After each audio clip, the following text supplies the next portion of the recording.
This is probably the tool I use the most, and then I also have this pen for the paperwork that they give me. The money's going the wrong way when this is in my hand. Welcome.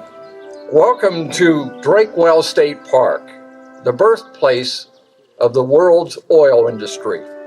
The Pipp organization, Pennsylvania Independent Petroleum Producers, was founded in 1985. For 153 years, we've been producing Penn-grade crude.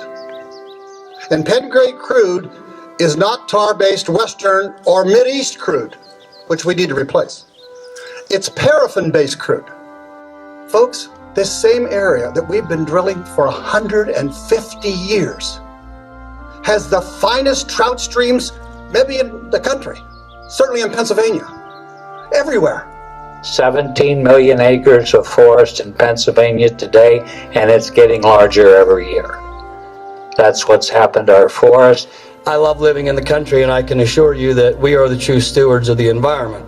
Come to northwestern Pennsylvania to see how we have taken care of our environment and how this industry has lived side by side with our environment. And then you look in the background and you see that we live in the most beautiful area of the state of Pennsylvania. I'm proud to represent this area. This is not a partisan issue.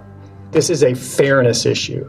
This is about some big government people trying to change the rules in midstream when it makes no common sense whatsoever. This is a different industry than the big shale gas producers, and that we know how to and want to keep our communities clean and safe, and we will continue to do that. Act 13 was passed over a year ago with no consideration for the small operator. The cost of drilling one of our shallow wells and equipping it with new equipment and the fracking and all involved is approximately 1% of the cost of a Marcellus or Utica well. And there was no logical reason for this industry to be placed in with the new shale industry. Now, I'm very supportive of the shale industry. I don't mean that to be negative. But it's huge wells, 6,000 to 7,000 feet deep, enormous gas pressures. We know when it started in Pennsylvania, they struggled to control those pressures because it was abnormal. It was often higher pressure than they expected. Most of the Marcellus wells require a 5-acre plot at least. Shallow wells can be drilled on a 50 by 50 foot square.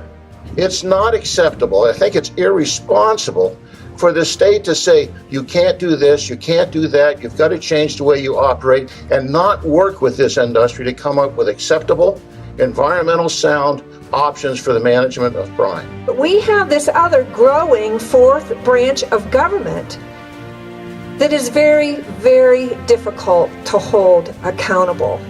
New regulations that we are facing today are proposed at a time when our industry is already at grave risk. New conventional well completions are on a steady decline from over 4,000 wells just 6 years ago to less than 1,000 this year. Ladies and gentlemen, that is the state of our industry. It's only obvious that you don't have the same regulations for two things that are totally different. We should not be regulated the same as unconventional wells because their industry is completely different than ours. The economic impact is tremendous. When I think of the area that I represent, with the ARG refinery, 360 jobs. The ARG buys its crude from nearly 450 Pennsylvania oil producers. Just the top 15 of those employ approximately 500 local individuals. Since 1997, we have purchased more than 109 million barrels of Pennsylvania-grade crude oil. We distribute oil royalties to more than 50,000 landowners and interest holders. Every job matters. I'm employed by Allegheny Well Service. Allegheny Well Service was formed in 1976 by my dad. I've got, like I said, 6 valuable employees that we rely on, and they rely on us to keep them busy. And I just had a baby girl. She's 6 months. One of the guys that work for us, he just had a baby girl. I would say she's a month and a half. I just hope that this industry can last out so I can continue to provide for my children and so that my employees can continue to provide for their family. We've heard so many stories of fourth generation, fifth generation. I'm a fourth generation independent producer in the Bradford area. And I am a fourth generation oilman. I am a fourth generation oil producer. My son, who just turned 50, is a fifth. My name's Rich McComb, and I'm the fifth generation in my family to work in the oil field. This is probably the tool I use the most, and then I also have this pen for the paperwork that they give me. Now I'm going to give an oil field economics lesson to the people in Harrisburg.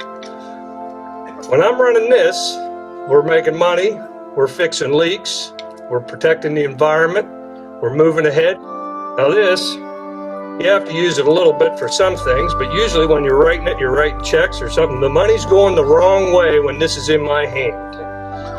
So that's the message I have for Harrisburg. Thank you very much. My name's Joe Stiglitz, and we are fracking a oil well in Sugar Grove, not too far from the New York line. This particular well we're fracking today is total depth is 1,050 feet. Right now we're fracking at around 1,030 feet.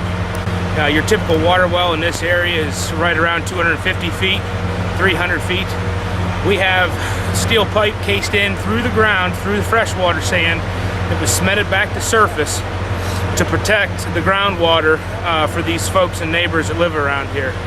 Mostly the folks up in this area are Amish, and they're happy to have us come in and build roads for them and maintain their ground for them. This well here, we're fracking it. We're putting 8 stages in it.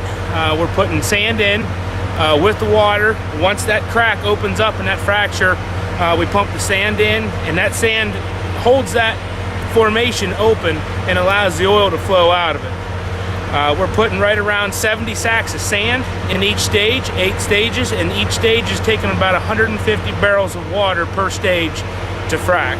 So if you do the math, we're right around 1,500 barrel of water to do this job, where a typical shale job will take millions of barrels of water to get that job done. You can look at the footprint of how big we are here.